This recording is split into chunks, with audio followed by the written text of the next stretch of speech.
Kama ungekuwa bado kuna muda mrefu kwenye msimu, labda ingekuwa labda ndio kuna mechi bado 5 mbele, nafikiri angefanya vizuri zaidi kwa sababu ndio alikuwa amepata ule moto, he's on fire. Kwa hiyo naamini angeweza kufanya vizuri zaidi. Sasa tunaweza tukajifunza pia kwamba kumbe kupitia kama Okello hivi tunaweza tukarudi kwenye ule utamaduni wetu pia wa zamani. Simba na Yanga wachezaji wengi sana waliofanya vizuri walitokea Kenya na Uganda. Wengine walitokea Burundi, wako walitokea Rwanda. Na wao ilikuwa ni rahisi sana kuclick ukilinganisha na wachezaji wanaotoka Afrika Magharibi. Hapa katikati kumekuwa kuna usajili mwingi wa wachezaji kutoka Afrika Magharibi ambao wamefeli kwa kiasi kikubwa sana. Na mfano wa wachezaji waliofeli kwa wingi ndani ya misimu miwili ni Yanga.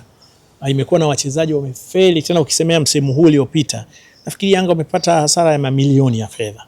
Lakini bahati mbaya hayawezi kuzungumzwa, na bahati mbaya Yanga wenyewe hawawezi kuhoji kwa sababu wamezibwa na matokeo, si ndio? Kwa hiyo hawawezi wakauliza, lakini kulikuwa kuna haja ya kujua hayo hizo hasara nani anazilipa, kama inalipa klabu kwa nini na ni kiasi gani na nini kitafanyika kuzuia hayo yasitokee tena. Lakini pia manake kuna haja pia kwenye scouts wa Yanga. Sasa sijajua maana kwenye timu nyingine nini udhamini yani mnasema ni usajili eti unafanywa na mwenyekiti, rais wa timu. Mimi sijawahi kuona haya mambo. Rais ndo anakwenda kuangalia wachezaji. Unajua hivi ni vitu kwa kweli jamani, tuangalie hizi kazi za watu wengine pia tunapaswa kuziheshimu. Kwa hiyo kuna haja ya kuwa na scouts wale wa uhakika, lakini wakapita kwenye nchi hizi za karibu kwanza, ambazo wachezaji pia hawapati shida kwenye swala la kuadapt mazingira, ili wakaweza kufanya vizuri, kwa sababu bado kuna wachezaji wengi toka Burundi, Rwanda na karibu hapa kwenda kuchukua wachezaji wa magharibi ambao wanakuja hapa wanashindwa kufanya vizuri na mwisho wanakuwa kichekesho.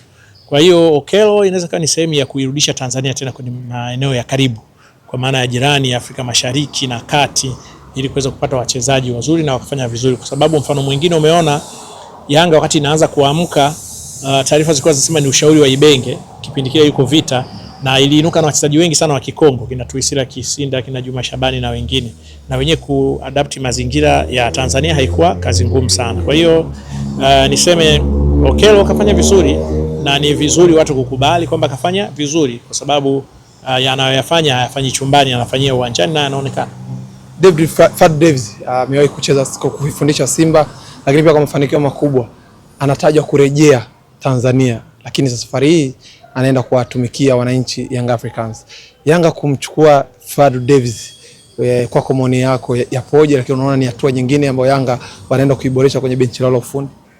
Mimi nimesikia. Bahati nzuri sana mimi nilisikia kutoka Rabat, Morocco, muda mrefu kidogo, kama wiki 4 nafikiri zimepita. Kwanza kabisa sikuamini, lakini kadri siku zinavyosonga mbele naona taarifa zinazidi na zinaenda zinaongezeka. Inaweza ikawa kweli, lakini mimi nimepata bahati ya kipindi fulani nilikuwa niko Egypt kwenye mikutano hii ya watu wa media ya CAF. Tulipomaliza Simba wakawa wako camp kule Ismailia na Cairo, ni kama tuseme Morogoro. Kwa hiyo tukachukua gari, mimi na rafiki yangu mmoja, tukaenda kule kukaa siku 2 kuangalia mazoezi ya Simba. Ndio Fadlu kipindi kile amekuja.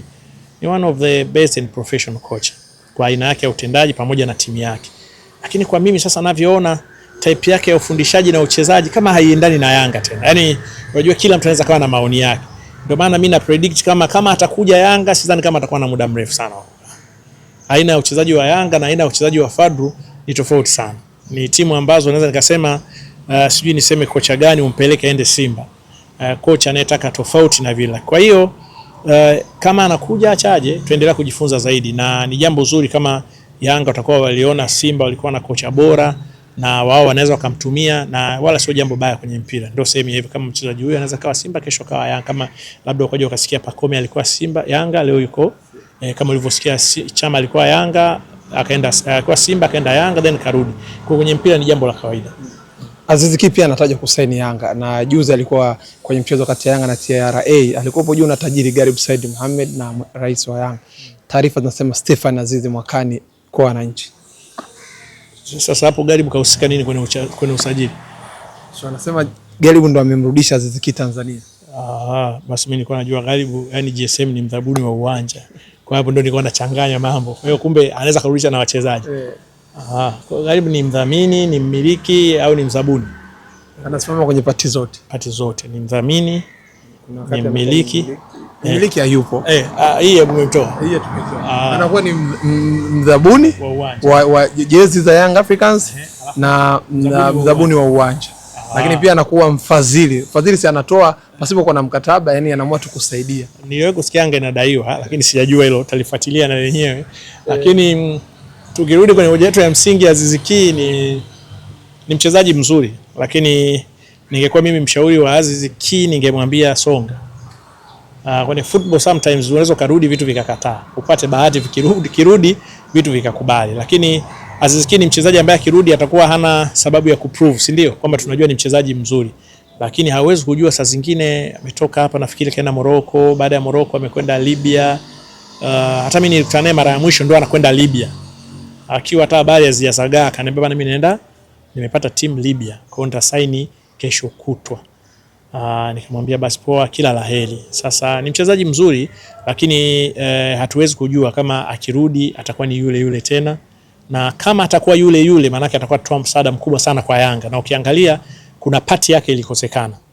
Lakini kama akirudi akifeli ikawa sio yule ambaye watu wanamtarajia, itakuwa ni frustration kubwa sana kwa Aki. Saa zingine itamfanya hata kuingine atakapoenda pia asiweze kufanya vizuri. Lakini mimi matarajio yangu atakuwa msaada mkubwa kwa Yanga, kwa sababu haji tena kujifunza, haji tena kuzoea mazingira, haji tena kujikuta jipya kwenye ligi yetu. Badala yake ni mtu ambaye atakuwa anatambua kila kitu nini cha kufanya kutokana na anachokutana nacho. Jembe, umekuwa na kauli yako unasema Simba na Yanga ni tunu katika taifa hili. Young Africans wanaelekea kwenye uchaguzi wao mkuu ambao kwa taarifa unafanyika mwezi wa 8. Lakini hii Julai yote itakuwa ni kampeni, lakini fomu wagombea wameshaanza kuchukua fomu.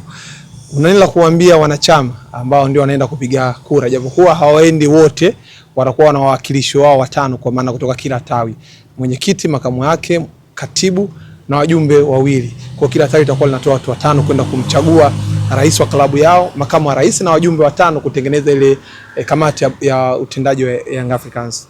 Unawaambia nini wanachama wa Yanga ambao ndio wenye dhamana ya kuhakikisha wanamchagua kiongozi wao? Kwanza nani na nani wanagombea? Watu wengi wanagombea, lakini umeshawajua? Wengine wameenda kuchukua kimya, wengine wameenda kuchukuliwa fomu, wengine bado wanakataa, wanasema muda bado, lakini dirisha la fomu liko wazi. To be honest, mimi ndio nimesema kweli. Yani mimi sioni hata kama kuna huo uchaguzi.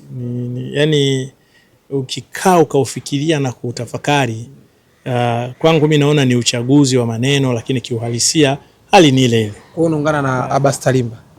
Abbas Tarimba alisema hivyo. Tarimba nilimfanyana interview juzi, akasema haina haja ya uchaguzi kama tunaye rais na ana maono tunapaswa kwenda naye. Hayo ilikuwa ni maoni yake Abbas Tarimba. Ni maoni mabaya sana. Yaani kwa sababu Tarimba ni kati ya wenyekiti wa mwanzo wa Yanga. Na mimi namkumbuka kwa sababu kipindi kile tulikuwa tukisigana, mimi nilikuwa bado mdogo.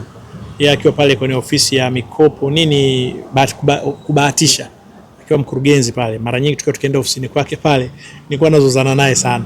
Kwa sababu mimi pia napenda kunyoosha maneno.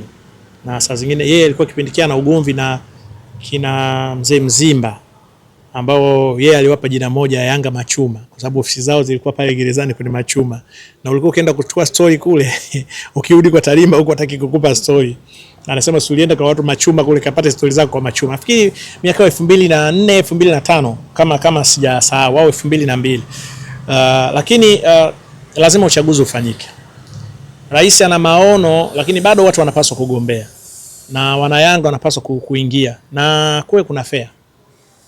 Kwa kuangalia marais wengine, kwa sababu wakati mwingine kwenye uchaguzi inakuwaga hivi, wanapotokea viongozi wanaokuja kugombea ambao walikuwa hawafahamiki, Afrika tokea labda wameshindwa, kwa viongozi au kwa wanachama au kwa wanayanga, ni rahisi pia kuona kwamba kuna watu fulani ni watu wazuri wanaweza wakatusaidia hata kwenye kamati za utendaji.